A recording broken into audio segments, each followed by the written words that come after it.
Атамбаевдин өзүнүн каналы аркылуу интервью берүүсү эми мындан ары салтка айланат сыягы. Маектешүү мурункусунда орус тилинде болсо, мунусунда кыргыз тилинде жүрүп, чу дегенде эле аны каралоо кампаниясы башталганын айтып, өкүнүчтөрүн тизмектеди. Кадр саясатында дос тандоодо адашканын белгилеп, каталарды көп кетиргенин моюндады. Эң чоң өкүнүчү катары президенттик шайлоону атап, Жээнбековду өлкө башчылыкка алып келгендиги үчүн элден кечирим сурады. Элимен бул катачылык үчүн, адашкандык үчүн кечирим сурайм.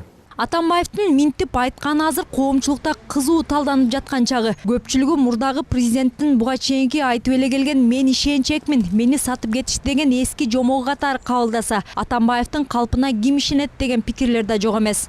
Кадыры кеткен кишинин калпына калк ишенбейт. Кече Атамбаевдин калптары барды кыргыз эли билет.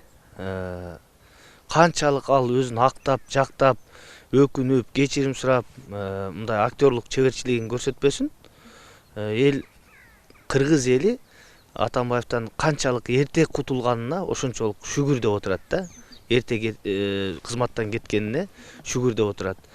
Ал эми Жээнбековду алып келгениме кечирим сурайм дейт. Жээнбековду Атамбаев алып келген жок. Жээнбековду кыргыз эли шайлады. Алланын буйругу менен президент болду да. Алладан буйрук болбосо эч ким президент болбойт. Эл да колдобойт. Алладан буйрук болсо эл шайлайт, колдойт. Ой пикирин, сөзүн бат өзгөртөөрүн Атамбаев дагы бир жолу далилдеди. Бир жыл мурун Бабанов ага ачылган кылмыш иши тууралуу өзүнүн жыйынтыктоочу пресс-конференциясында экс-президент аны болушунча каралап, минтип айтканы бар. Бабановиттерди көрдүм мен Манастан. 300 Бабановит чыгып алып талаштан Манас атабыздын сөзүн окутпай ышкырып атат. Бирок кечээ 2 маегинде Мадумаров менен Бабановго жол издеп, аларды өзүнүн жээгине тартып, Жээнбековго каршы курал катары пайдалануу далалаты бар экенин кыйтты. Башкы республикачылга карата кылмыш ишин токтотуу керек деп, Атамбаев анын алдында өзүн ыңгайсыз сезип жатканын айтты. Керек болсо президенттикти өткөрүп берген соң, тагыраагы шайлоодон 1-2 ай өткөндөн кийин, ошол кездеги башкы прокурор Жолдубаеваны, УКМК төрагасы Сегизбаевди чакырып, Бабановдун кылмышын жабыш керек деп сүйлөшкөнүн да жашырган жок. Бабанов боюнча дагы аябай актанып, жактанып айтты. Ошол шайлоодун алдында Өмүрбек Бабановдун дарегине эмне деген гана ыплас сөздөрдү айткан эмес. А бүгүнкү күндө Бабановго жагынып, Бабановдун бүгүнкү күндө коомдо дале болсо кадыр баркы бар да, Бабановду колдогон адамдар бар бүгүн деле. Ошону көрүп, билип туруп, анан ушу Бабановдон бир колдоо издегендей болуп, бир өзүнүн айласыз бир чарасын көрүп атат да. Бул Атамбаевдин анык жүзүн көрсөттү да. Жээнбеков боюнча дагы, Бабанов боюнча да айткандары, бунун баягы айласы кеткенде элге чыгып, дагы бир жолу калп айтып көрөйүн деген эле бир айласыздын иши болду. Бабановго кылмыш ишин Атамбаевдин убагында козголгон. Жээнбеков козгогон эмес. Андыктан Атамбаев керек болсо Бабановдон да кечирим сурап койсо болмок. Атамбаев журналисттин суроосуна жооп берип жатып, Дача суудагы жүккө да учкай токтолду.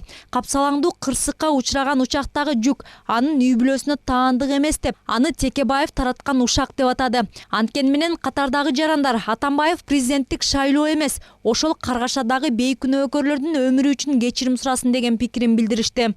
Тетереке аэропорту элден кечирим сураш керек. 30 адамдын өлүмү. Анан кийин Рая 6 ай капельница менен жатты деп.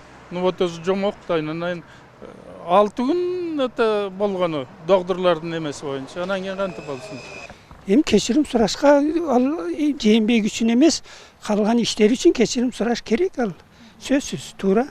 1 саатка созулган маекте Атамбаев жазуучуларга бөлүнгөн каражат, Бишкек жеби, тарых музейи тууралуу актанууга аракеттенди. Камалган саясатчылар байлыгы тууралуу да сөз кылды. Бирок ири долбоорлордон бир топ акчалар уурдалышы мүмкүндүгүн четке каккан жок. Экс-президенттин интервьюсуна азырынча президент жана аппараты комментарий бере элек. Белгилей кетсек, Атамбаев менен Жээнбековдун ортосунда пикир келишпестиктер бар экени КСДПнын марттагы жыйынынан кийин белгилүү болгон. Талдоочулар азыркы президент Атамбаевдин чийген сызыгынан чыгып кеткендиги үчүн өч алуу максатын көздөп жүргөнүн белгилеп келишет. Чынара Нурсейитова, Тынчтык Көлбаев, Нью ТВ.